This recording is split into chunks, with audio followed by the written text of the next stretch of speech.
نہ کوئی غم کرو نہ خوف، خوشیاں مناؤ جنت کی جس کا تم سے وعدہ کیا گیا تھا۔ اللہ کی ربوبیت پر اطمینان جب انسان کو ہو جاتا، میرا رب اللہ ہے، ربی اللہ، انسان کے لیے نہ کوئی کھٹکا، نہ کوئی خطرہ، نہ کوئی خوف، نہ کوئی حزن۔ جو کچھ ہو رہا ہے کس کے اذن سے ہو رہا ہے؟ اللہ کے اذن سے۔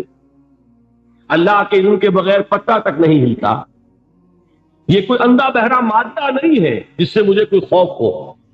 اندھا بھینسا چلا رہا ہو اس سے تو ڈرنے کا ہر انسان کو ڈرنا چاہیے، نہ معلوم کس کو ٹکر مار دے، لیکن نہیں، اس کائنات کو چلانے والا ایک سمیع و بصیر خدا ہے۔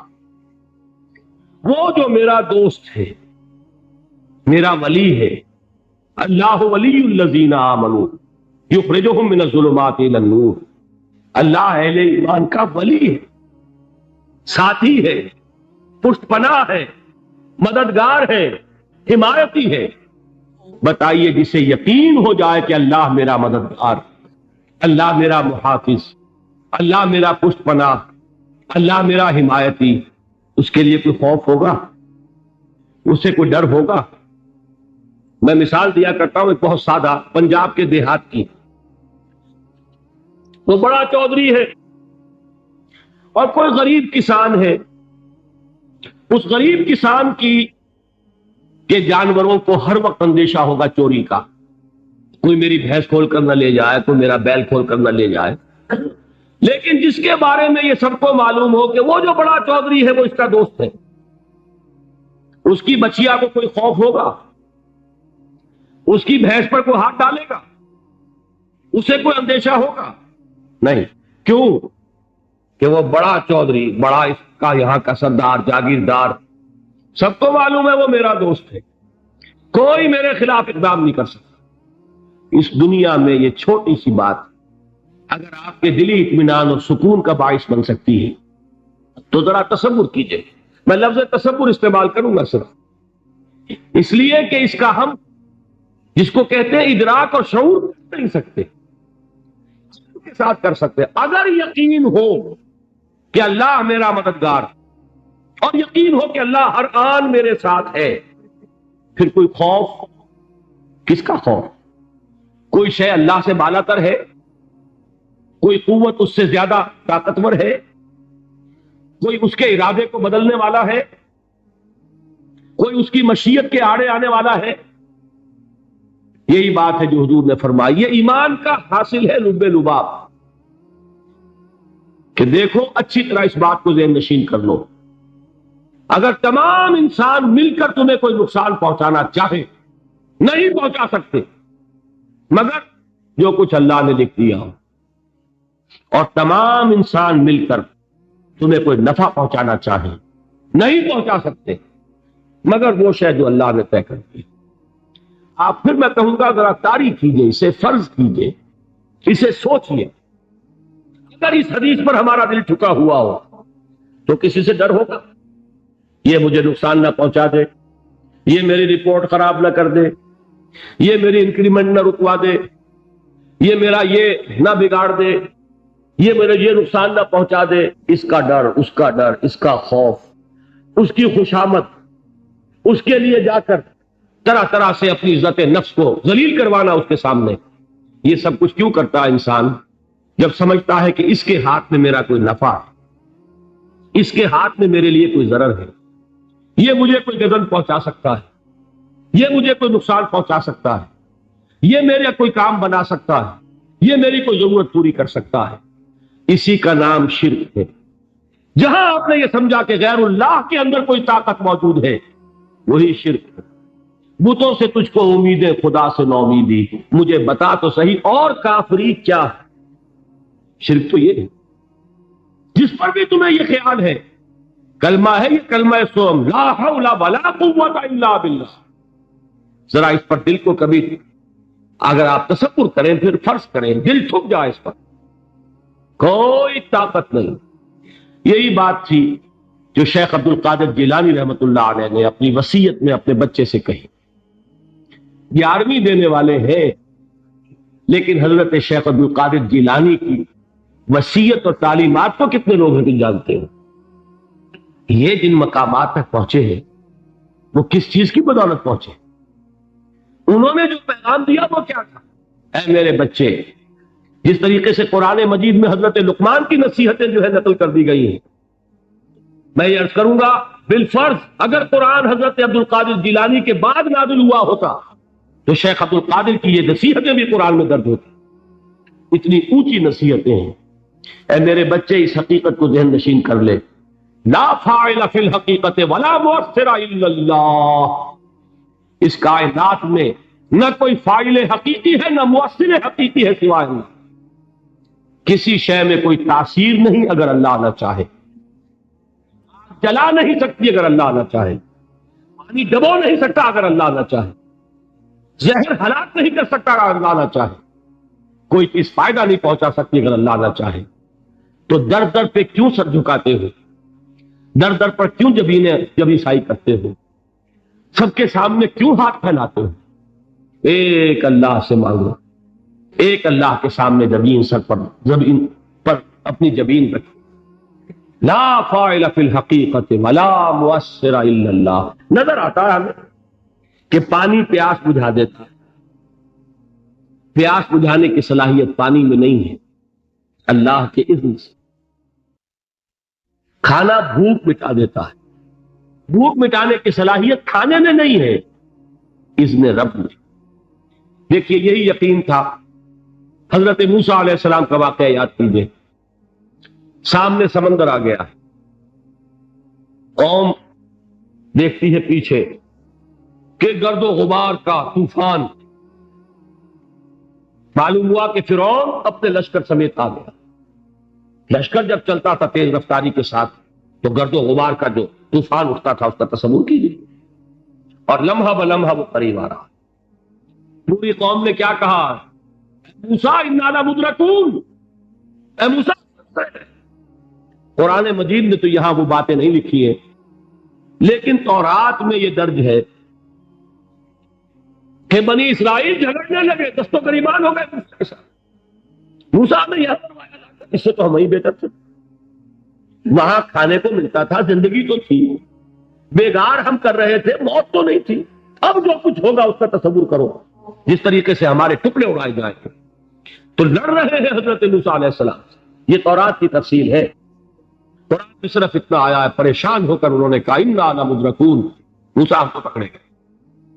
اس وقت موسیٰ کا جواب کیا ہے؟ کلا ان معی ربی سیہدین، نہیں، میرے ساتھ میرا رب ہے، راستہ دے گا۔ بتائیے کہاں راستہ نظر آ رہا ہے؟ یہ ہے ایمان بالغیب۔ راستہ نظر نہ آئے تب اللہ پر یقین ایمان ہے، جیب میں پیسے ہوں اور تب دل کو اطمینان ہے تو ایمان کس پر ہوا؟ پیسے پر، اللہ پر نہیں۔ جب وسائل و ذرائع نہ ہو پھر یقین ہو کہ اللہ مسبب الاسباب ہے، وہ اسباب کا پابند نہیں ہے، وہ اسباب کا محتاج نہیں ہے، اسباب اس کے محتاج ہے۔ اگر یہ یقین ہے تو اللہ پر ایمان ہے، یہ نہیں ہے تو تمہارا ایمان اسباب پر ہے، وسائل پر ہے، ذرائع پر ہے، مادیات پر ہے، اللہ پر نہیں۔ اس وقت کہاں راستہ تھا؟ کوئی راستہ تھا؟ سمندر ہے اور ادھر سے لشکر آ گیا ہے۔ کلا ان معی ربی سیہدین۔ دیکھیے ایمان کہہ دینا آسان ہے، ہوا معکم اینما کنتم، جہاں کہیں بھی تم ہوتے ہو اللہ تمہارے ساتھ ہوتا ہے، لیکن اس کا یقین قائم ہو جائے تو زمین و آسمان کا فرق واقع ہو جائے۔ یہی بات ہوئی حضور کے ساتھ۔ غار ہے، چھپے ہوئے ہیں محمد رسول اللہ اور آپ کے وہ یار غار ابو بکر صدیق رضی اللہ تعالی عنہ۔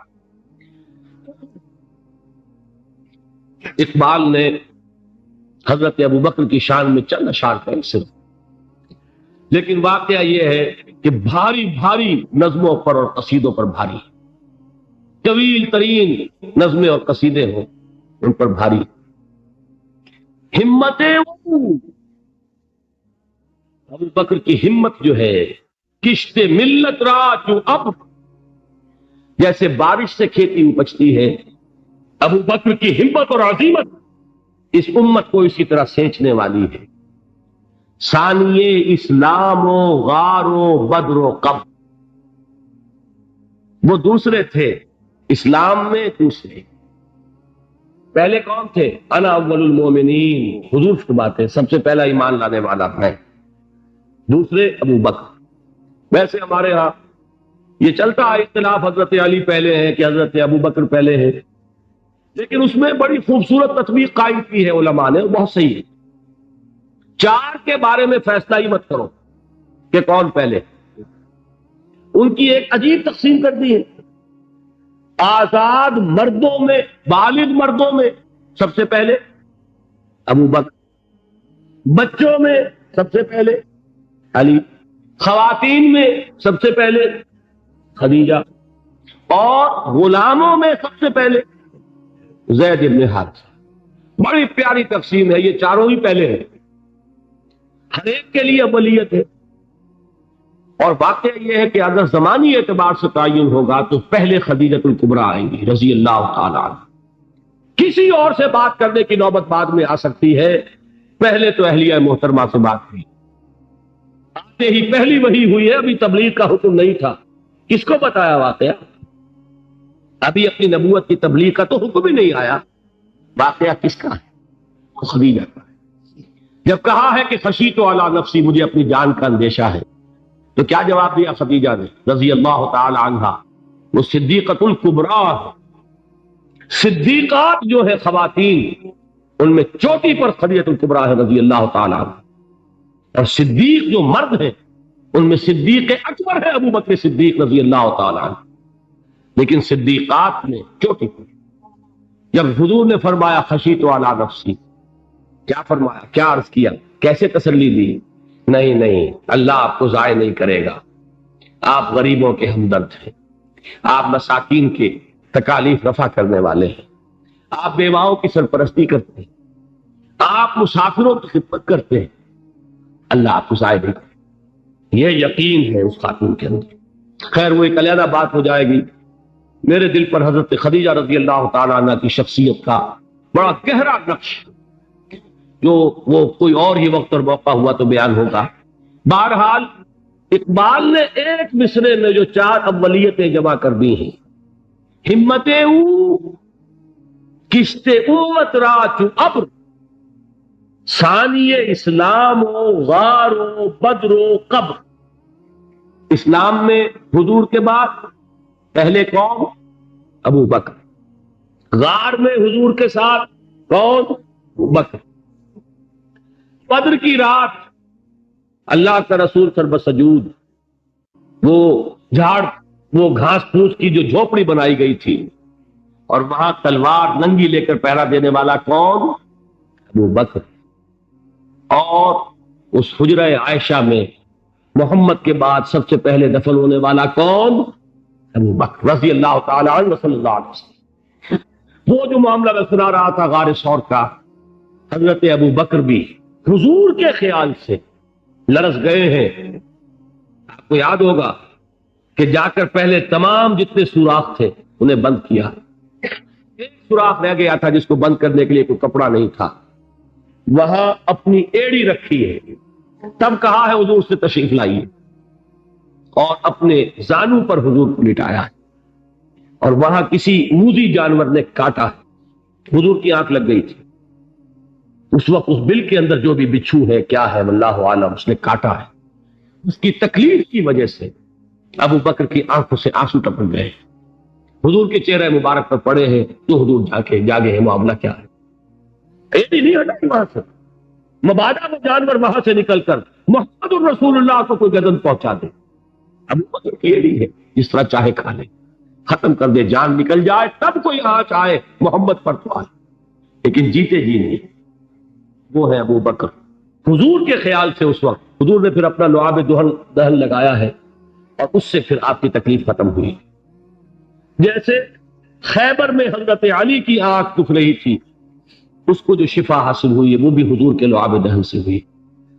تو بہرحال اس وقت انہوں نے کہا ہے کہ اے نبی یا رسول اللہ، اگر اس وقت ان میں سے کسی نے غیر ارادی طور پر بھی اپنے قدموں کی طرف جھانک لیا تو پکڑے جائیں۔